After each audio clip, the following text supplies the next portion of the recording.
Let's focus on Lemon Tree, and the reason that we thought we're going to chat with the management is that CLSA has come out with a very interesting note. They see a 60% EBITDA CAGR over FY 18 to 20 and the company. They plan to expand their FY 18 to 20 portfolio as well by a good 67%. So let's chat about all this. We've got on board with us Kapil Sharma, the CFO at Lemon Tree Hotels, joining us on the show right now. Kapil, hi, morning. As per the CLSA report, the industry is going to witness a mismatch between hotel rooms demand and availability, which may lead to price rise in the future as well. How are you looking at prices for hotel industry, and how is it that you see the industry dynamics shaping up?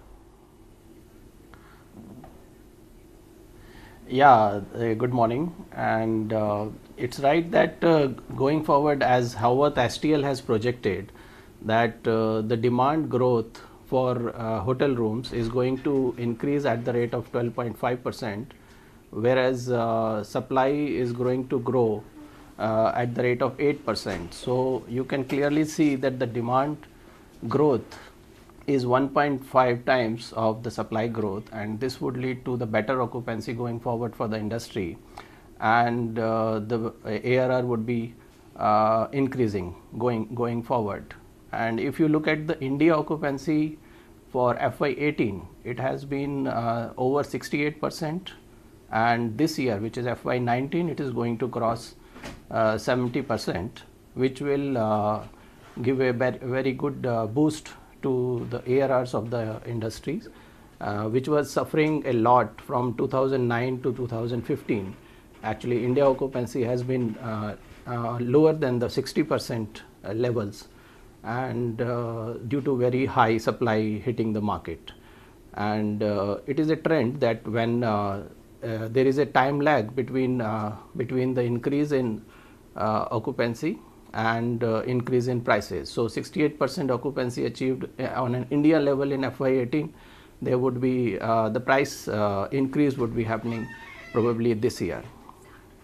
Okay, that's very interesting, Mr. Sharma. You know, after Lemon Tree listed, it almost seems like there's been some sort of re-rating in hotel stocks in the markets, and you know, investors as well as analysts just realizing that maybe this is also an extension of the consumption theme. Now, you have expanded your room portfolio at 42% compounded annual growth rate over the last 10 years, actually more than that, almost 13 years. What is the growth rate to, correspond with that room expansion in terms of room rates? Yeah, so if you look at the last upcycle, which happened in 2003 to 2008, the increase in ARRs or room rates at that point of time was ranging between 20 to 25% year on year basis.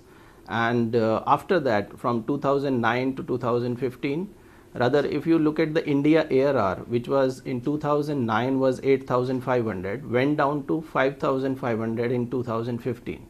So there was a negative growth of 5% every year. So this has been trend with the Lemon Tree only, except the change that we have been able to arrest the fall in the ARRs, because we have been able to shift to the large, high yielding businesses, and from the low yielding businesses. But last year, which is FY 18, Lemon Tree has been able to achieve an ARR growth of 13%. Rather, in Q3 we achieved ARR growth of 14%, and Q4 we achieved ARR growth of 16%. And this has happened after many years, and going forward this is going to be the trend. Okay. We understand that you also plan to expand your portfolio by a good 67%, and correct me if I'm wrong with the numbers. FY 18 to 20 target is of almost about 8,152 odd rooms. How many will be the new leases amongst this, and the kind of management contracts, and what is the capex plan then for this kind of an expansion that you're going to undertake? Yeah, so currently we operate 5,000 rooms, out of which 3,300 rooms are owned and leased, and 1,700 rooms are managed. Now we are adding another 3,300 rooms, out of which 1,500 would be owned rooms and 1,800 rooms would be managed rooms. So our total inventory by FY 21 would be 8,300 rooms going forward. And this is what we are talking about as of today, means whatever is signed and sealed today. So by the time we reach that stage of FY21, there would be many other increase in the number of rooms, because we keep on signing the management contract on a monthly basis.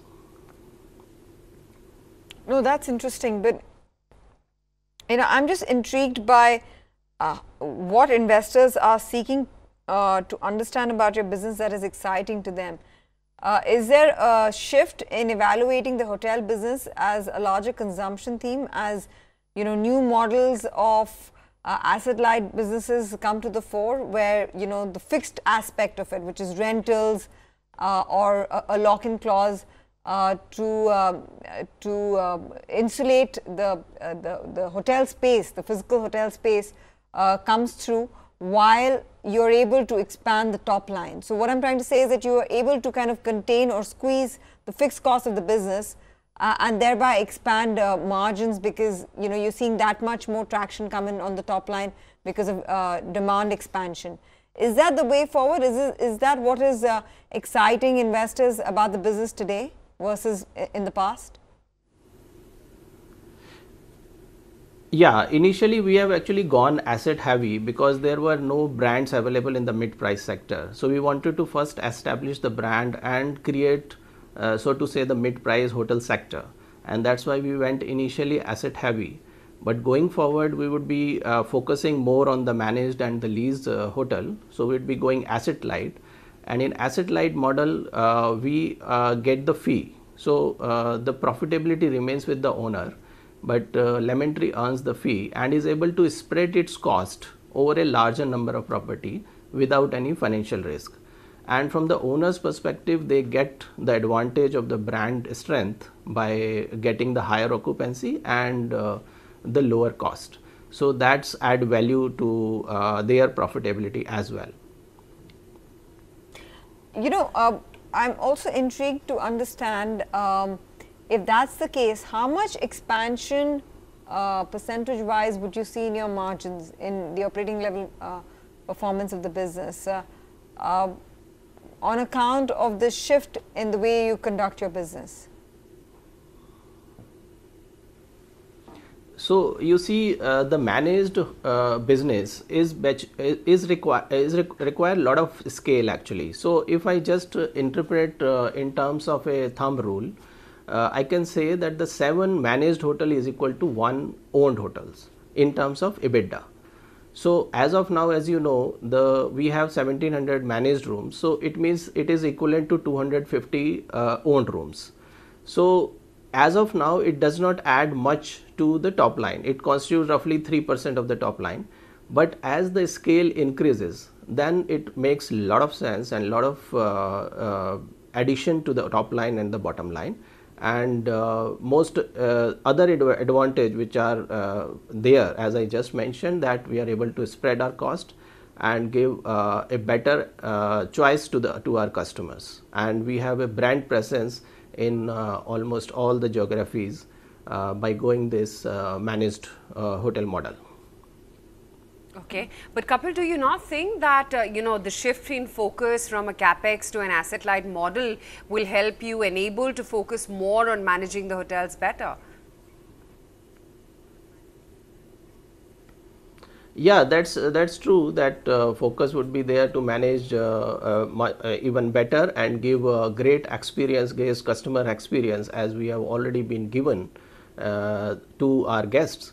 So that will definitely be there, but from the financial perspective, it will make a lot of sense when the volume increases, and we intend to actually double our managed rooms every 2 years for another 4 years kind of thing, and then we have a larger number of rooms under management, and that would add a lot of value to our top line and bottom line, and we would be able to actually spread our common cost effectively to a larger number of properties, and which makes our own EBITDA levels, which is the hotel level EBITDA level, which becomes actually the company EBITDA level going forward. Spoken about room expansion, we've spoken about room rate hikes. What about occupancy level in the pure demand quotient to boosting your top line? How do you see occupancy levels picking up, not just for Lemon Tree but for the sector as a whole, at every point of the value chain, entry level, mid level, and of course the luxury class? Yeah, so as I just mentioned, the Lemon Tree has already been maintaining the high occupancy. Rather, Lemon Tree, because of his brand presence and value for money proposition, it has been able to get the occupancy premium. So Lemon Tree has been able to achieve occupancy level of 75%, more than 75% for the last 3 years. And on an pan-India basis, if you see, as I mentioned that last 6-7 years, which is from 2009 to 2015, India occupancy was less than 60%, and last year it has crossed 68%, and going forward it is expected to even in this financial year to cross 70%, and 70% level of occupancy on a pan India basis means a very good market and very high demand situations with the slowing supply. So that is going to benefit the industry at large, and especially the mid price sector, because the increase in the demand in the mid price sector is higher than the other sectors because of the growing middle class Indian populations. We especially the people below the age of 40 who are very aspirational and they want to stay in the mid price hotel which give value for money, and they don't now prefer to stay with friends or relatives or unbranded hotels. So there is a clear shift in the aspirations of the middle class Indians, and that gave a lot of demand in the mid price sector. Mr. Sharma, we leave it at that. Thanks very much for taking out the time to speak with us this morning and share with us details about your business plans and also how things are looking up for the entire sector. Thanks very much.